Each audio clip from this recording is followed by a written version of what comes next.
मंत्रिपरिषद के मेरे साथी श्रीमान श्रीपाद नाइक जी, श्री जयंत सिन्हा जी, स्वामी रामदेव जी, डॉक्टर नगेंद्र जी, डॉक्टर हेडगे ji, fellow participants of yoga assembled here today and all over the world. Today we are celebrating the first International Day of Yoga. When I spoke at the United Nations General Assembly on 27 September 2014, urging the world community to adopt an International Day of Yoga, little did I know the kind of unprecedented response our proposal would receive.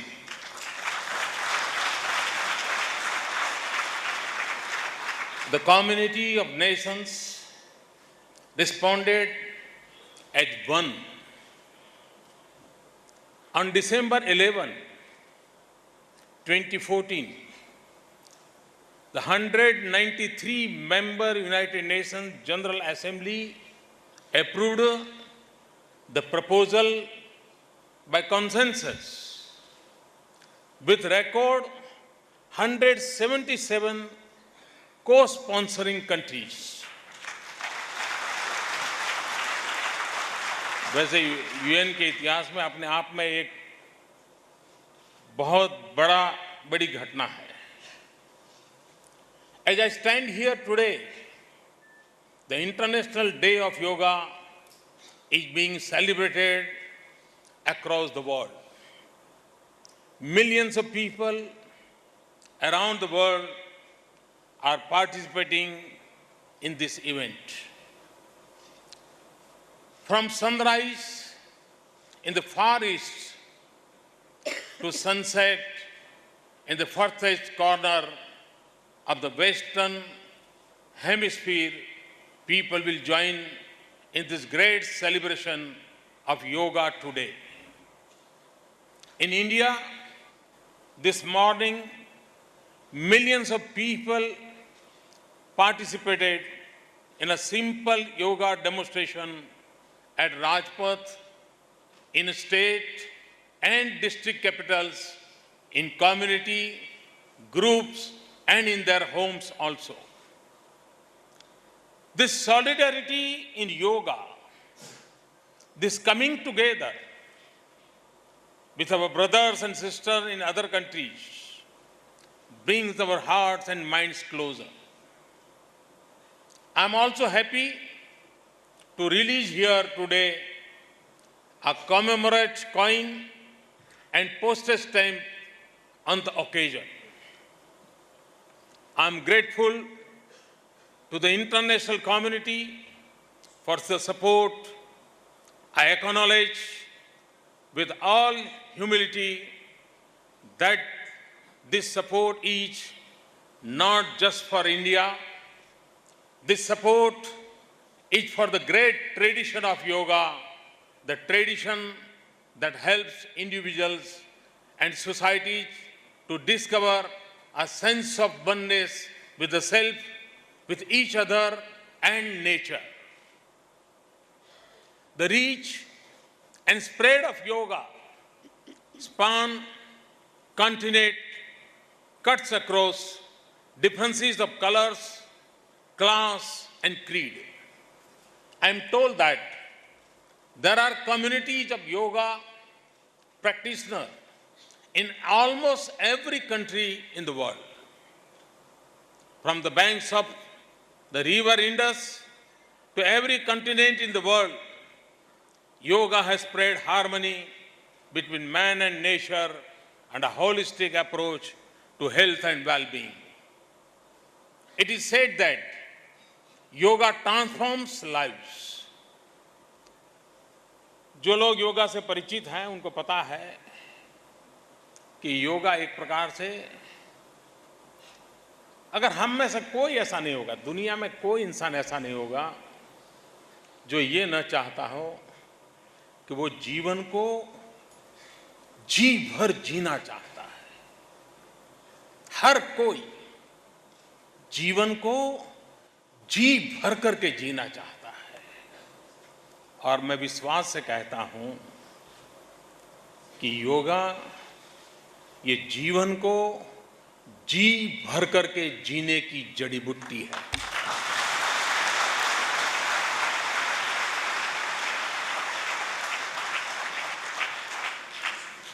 In order to benefit fully from yoga, to understand yoga in its entirety, we must understand who is yogi. A yogi is a person who is in harmony with himself, his body, with his surroundings, with nature. Yoga is the means to achieve that harmony. From the Upanishads comes the idea of yoga to transform human consciousness through control of body and senses through constant practice. The body is the vehicle for the realization of the Supreme Being. The Bhagavad Gita, the song of the world, is a call to action and defines itself as a yoga shastra. The Gita says, yoga karmashu kaushalam. That is, yoga is excellence at work. Work with devotion and without attachment is yoga. The Gita also says, yogas tatha kuru karmani. Act with the discernment of a yogi.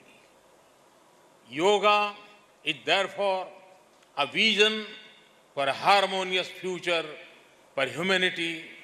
It is an avastha, that is a state of mind, as a distinct from a vyavastha. कई लोगों को योग एक व्यवस्था के रूप में दिखता है। योग ये व्यवस्था नहीं है, योग एक अवस्था है। योग ये कोई संस्था नहीं है, योग ये आस्था है। और जब तक हम उसे उस रूप में नहीं पाते, जब तक हम उसे टुकड़ों में देखते हैं, उसकी पूर्णता को पहचान नहीं पाते। People often think that yoga is just a set of exercises. Yoga is a philosophy of discipline and meditation that transforms the spirit and makes the individual a better person in thought, action, knowledge, and devotion. The problems of modern lifestyles are well known. People suffer from stress-related ailments, lifestyle-related disease like diabetes and hypertension. We have found ways to control communicable disease, but the burden of disease is shifting to non-communicable disease. Young people who are not at peace with themselves seek refuge in drugs and alcohol. There is ample evidence that practicing yoga helps combat stress and chronic conditions. If the body is a temple of the mind, yoga creates a beautiful temple. The benefits of yoga are manifold. When practiced correctly and with discipline, yoga leads to perfection of our body's potential in strength, skill, and general well-being, peaceful and stress-free living. कभी कभार योगा की शक्ति को पहचानने में भी हम वैसी ही गलती कर देते हैं जैसी हम अपने आप को पहचानने में करते हैं। जिस व्यक्ति ने वृक्ष नहीं देखा,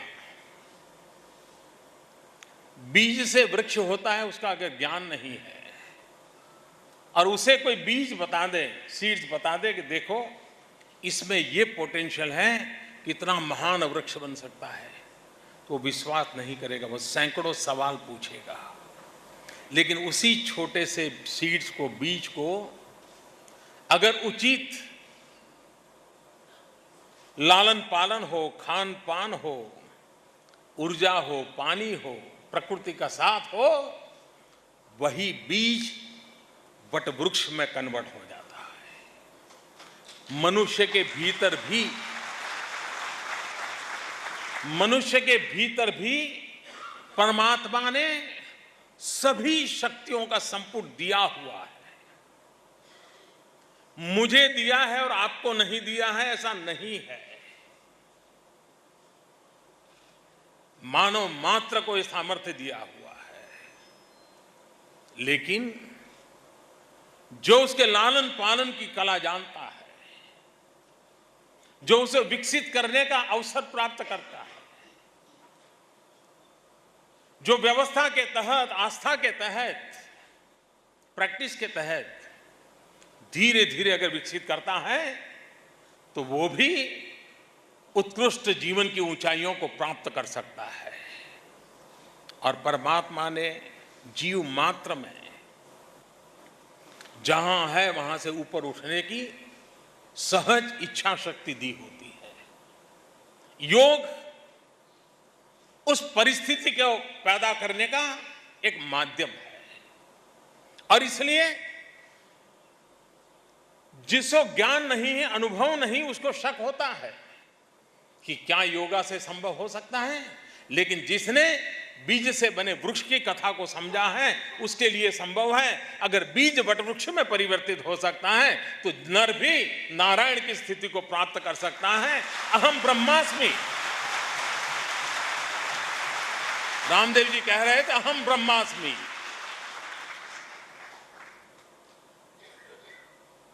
जल चेतन सब कुछ को अपने में समाहित करने का सामर्थ्य तब प्राप्त होता है जब स्वयं का विस्तार करते हैं।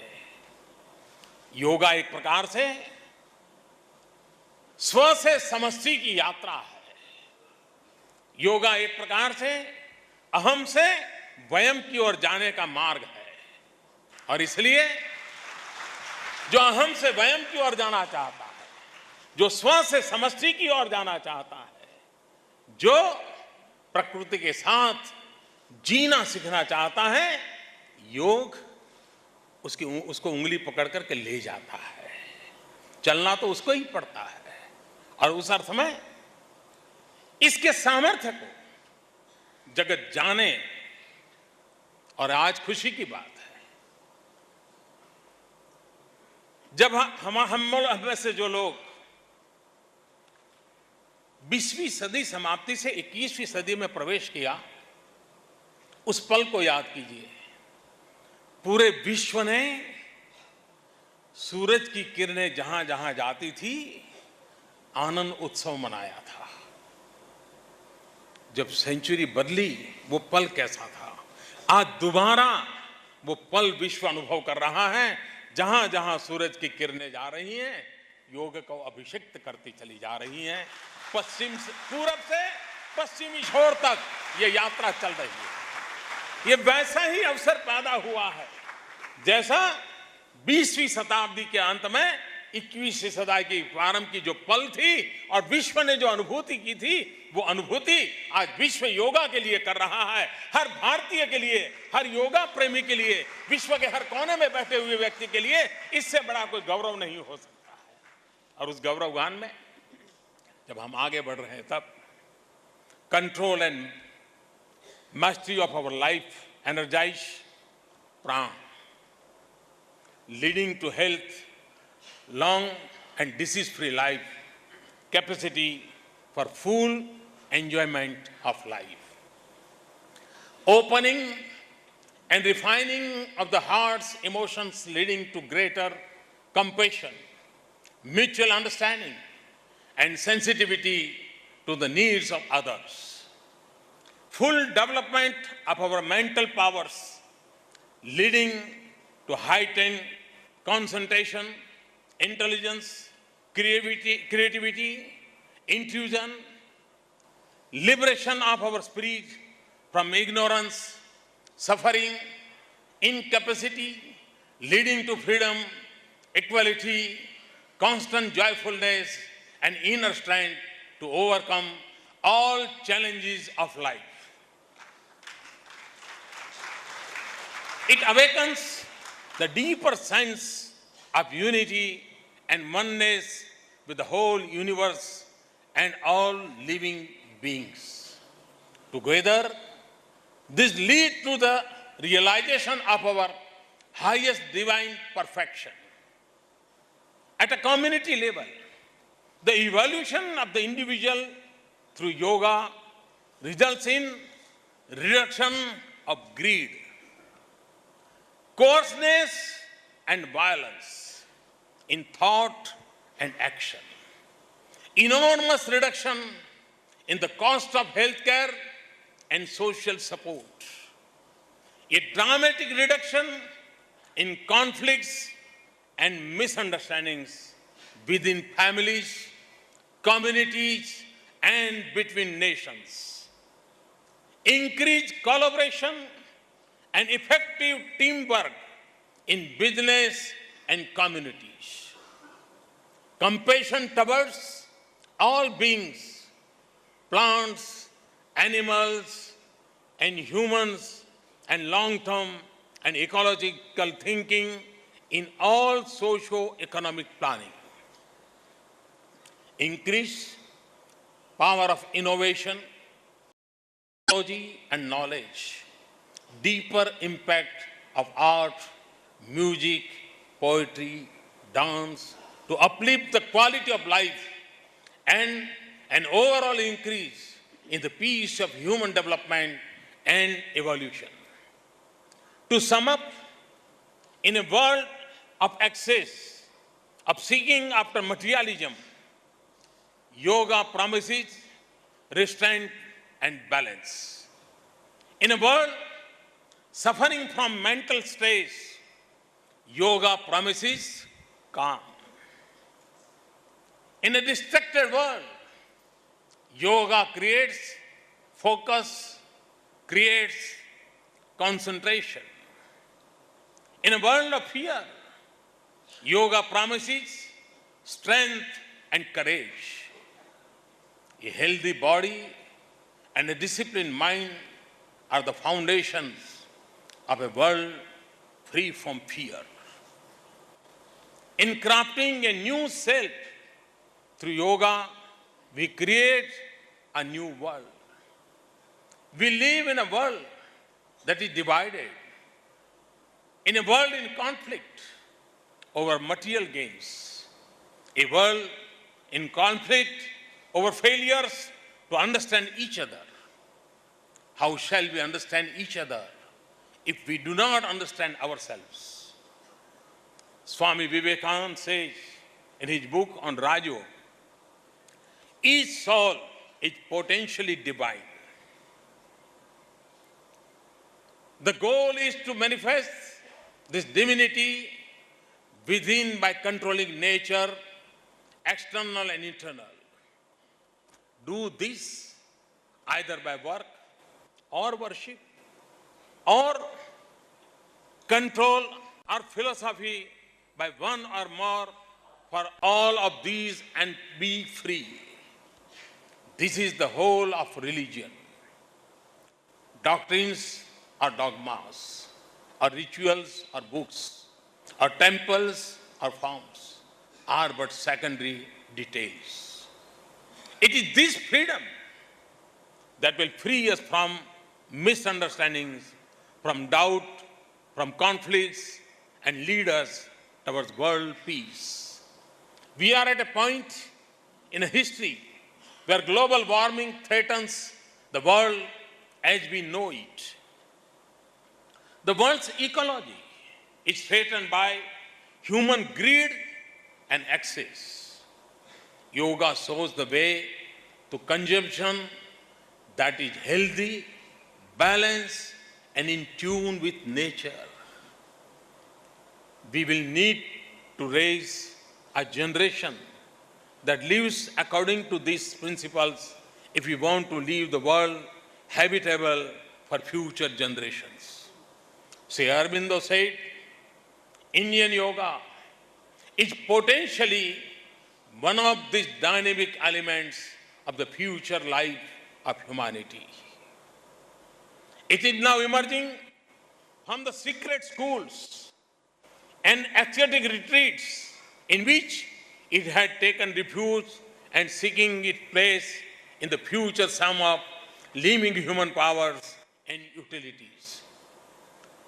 The spread of yoga, therefore, is the symbol of a changing world. In the past, yoga was the pursuit of a select few saints. Today, it is available to all. In the words of Patanjali, Sarvabhauma, or a universal culture. It represents a world where knowledge flows without restriction of country, creed, or class. It represents a world where people come together across boundaries for causes and concerns that unite the planet. आप कल्पना कर सकते हैं कि श्री अरविंदो के जमाने में ये कहीं नजर नहीं आता था कि योग ये जन सामान्य का विषय बनेगा। बहुत ही सीमित दायरे में था, लेकिन योगी अरविंद की दृष्टि थी और उन्होंने तब देखा था वो वक्त आएगा जब योग जन सामान्य के जीवन का हिस्सा बनेगा। वो कुछ परंपराओं में या संतों तक सीमित नहीं रहेगा, वो जन जन तक पहुंचेगा। आज से करीब 75 साल पहले श्री अरविंद ने जो देखा था वो आज हम अनुभव कर रहे हैं, और यही तो ऋषि मुनियों के सामर्थ्य का परिचायक होता है। और ये ताकत आती है योग के समर्पण से, योग की अनुभूति से, योगमय जीवन से आती है। The closest parallel can think of is the movement of protect the environment, to protect the world that we live in. As we work to make the benefits of yoga accessible to the whole world, we will also work to keep barriers to knowledge down to ensure free flow of knowledge and information across boundaries. We will work to maintain an open world free of prejudice and discrimination. I greet all present here today, my fellow travelers, in spreading the message of yoga. I greet all my fellow practitioners in different countries who are present here in spirit. Yoga is our collective gift to humanity. It may have originated in India, but it draws its energies from the millions who practice it around the world. International Yoga Day is not the brainchild of a government or of the United Nations. It is a reflection of the largest knowledge-based people's movement the world has ever seen. A movement of people whose lives have been touched, been changed by yoga. We will take this movement forward to aim for better health, more fulfilled lives, and more connected communities. On this day, I also pledge the spirit of India, the collective energy of our people, to the creation of a more equal world, a world without fear, a world of peace. We will build on the foundations of the Indian spirit and its creative genius to reach out and foster a culture of inclusiveness, of fraternity, of one global family, Vasudhaiv Kutumbakam.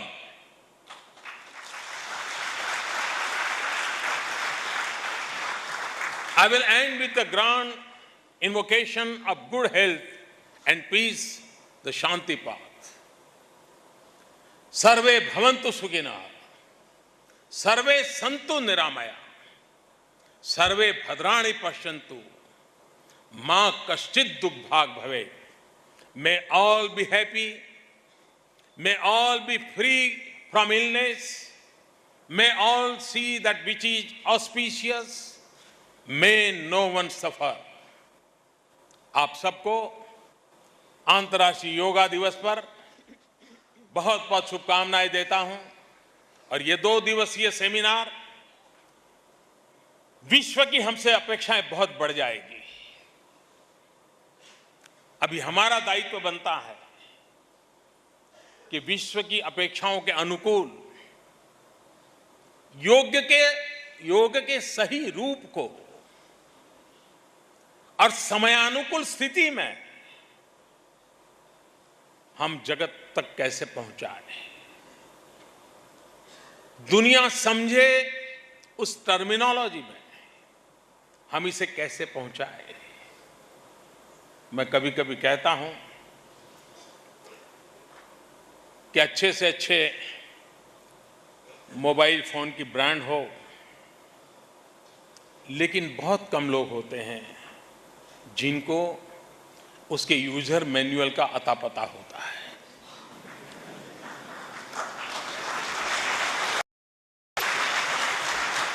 ज्यादातर तो red and green button से ही उसका संबंध रहता है, telephone cut करना, telephone उठाना। और जिसको उसका ज्ञान होता है यूजर मैनुअल का, उस छोटी सी चीज को अपनी हथेली में सारी दुनिया को अपने हाथ में कर लेता है।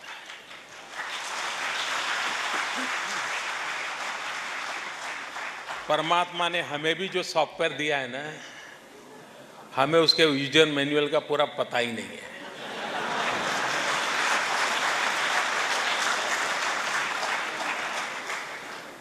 हमें भी मालूम नहीं है कि परमात्मा ने हमें क्या क्या दिया है। अगर हम योगा के माध्यम से उस यूजर मैनुअल को पढ़ना सीख लें तो फिर उपयोग करना आना धीरे धीरे आ ही जाएगा।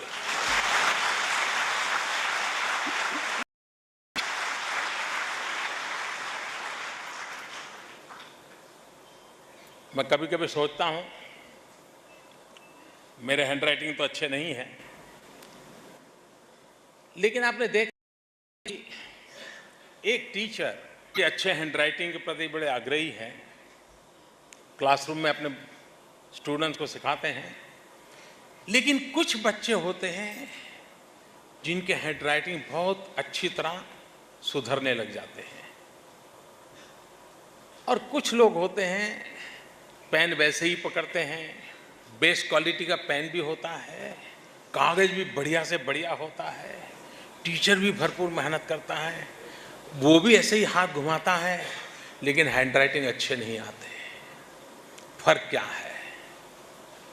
जिसके हैंडराइटिंग उत्तरोत्तर ठीक होने लगते हैं और एक अवस्था ऐसी आ जाती है कि वो कितनी ही भीड़ भाड़ में क्यों ना हो, कितनी ही जल्दी में क्यों ना हो, बुढ़ापे की ओर चल दिया हो, हाथ थोड़ा कांपने लगा हो, तो भी हैंडराइटिंग अच्छे ही रहते हैं। उसको कोई कॉन्शियस एफर्ट नहीं करना पड़ता है, कोई जागरूक प्रयास नहीं करना पड़ता है, वो सहज अवस्था होती है। क्यों?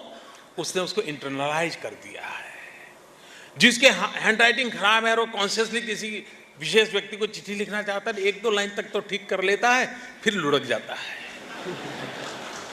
क्योंकि इंटरनलाइज नहीं किया है। योग को समझने के लिए मैं मानता हूं जिस बालक ने बचपन में तुरंत इसको एडॉप्ट कर लिया, अच्छे हैंडराइटिंग को कारण होगा उसके मन में जो चित्र बनता होगा, उसकी आत्मा उसके साथ जुड़ती होगी, उसकी बुद्धि उसको आदेश देती होगी, उसका शरीर एक्ट करता होगा, और वो परंपरा जीवन भर चलती होगी। वो योग का एक छोटा सा रूप है। और इसलिए मैं कहता हूं कि प्रैक्टिस से, ट्रेनिंग से हम इन अवस्थाओं को प्राप्त कर सकते हैं। और इन अवस्थाओं को प्राप्त करने के लिए अगर हम, और ये बात सही है कि कोई बहुत बड़ी बड़ी बातें बताता है तो फिर कठिनाई हो जाती है, फिर धीरे धीरे विश्वास डूबने लग जाता है। लेकिन छोटी छोटी बातों से देखें तो पता चलता है, हाँ यार, ये तो मैं भी कर सकता हूं, ये तो 2 कदम मैं भी चल सकता हूं। हमने विश्व के सामने योग का वो रूप लाना है कि चल भाई ठीक है, आज नहीं लेकिन 2 कदम चलो, तुम पहुंच जाओगे। अगर ये हमने इसका बनाया तो मैं समझता हूं बहुत बड़ा लाभ होगा। भारत के सामने एक बहुत बड़ी जिम्मेवारी है। मैं बहुत जिम्मेवारी के साथ कहता हूं, अगर योग को हम कमोडिटी बना देंगे तो शायद योग का सबसे ज्यादा नुकसान हमारे ही हाथों हो जाएगा। योग एक कमोडिटी नहीं है, योग वो ब्रांड नहीं है जो बिकाऊ हो सकती है। ये जीवन को जोड़ने वाला, जीवन को प्रकृति से जोड़ने वाला एक ऐसा महान उद्देश्य है जिसको हमने चरितार्थ करना है। और विश्व भारत की तरफ देखेगा। और ये बात सही है, आज से 50 साल पहले कभी भी हमने बाजार में बोर्ड देखा था शुद्ध घी की दुकान? देखा था? 50 साल पहले शुद्ध घी की दुकान ऐसा बोर्ड नहीं होता था, लेकिन आज होता है। क्यों? क्योंकि बाजार में माल आ गया।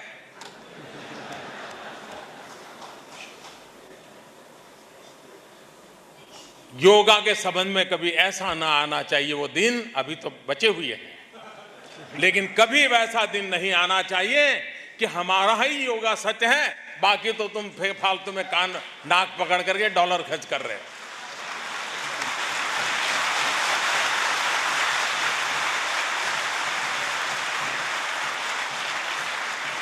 ये व्यापार नहीं है, व्यवस्था नहीं है, ये अवस्था है।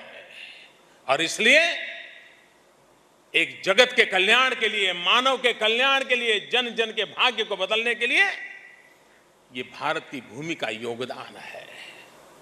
उसमें संजोना, संवारने का काम भारत के बाहर के लोगों ने भी किया है, उनका भी ऋण स्वीकार करना होगा।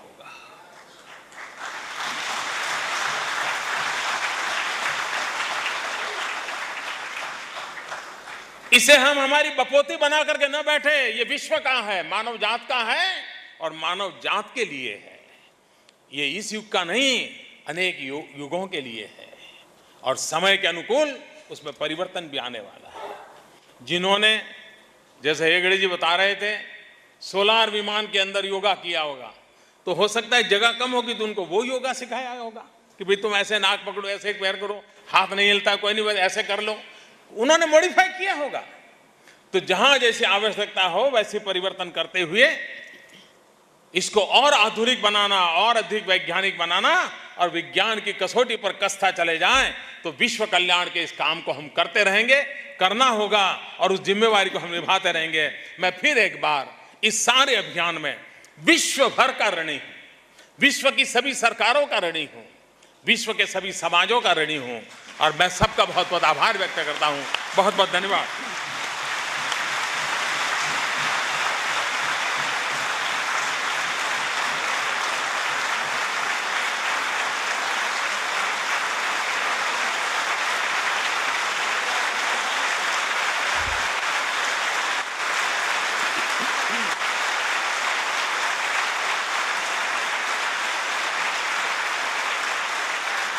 प्रधानमंत्री जी ने कहा कि योग ने विश्व को मन मस्तिष्क से समीप किया है। योग के प्रसार ने सभी भेदभाव मिटाए हैं और उन्होंने जोर देकर कहा, योग करो और जीवन को जी भरकर जियो। अहम से वयम तक जाने का मार्ग है योग। स्वयं का विस्तार करके नर से नारायण बनने का रास्ता है योग। बहुत सुंदर शब्दों में, सार्थक शब्दों में सभी को संबोधित किया प्रधानमंत्री जी ने। हम पुनः एक बार जोरदार तालियों के साथ उनका आभार और अभिनंदन करते हैं।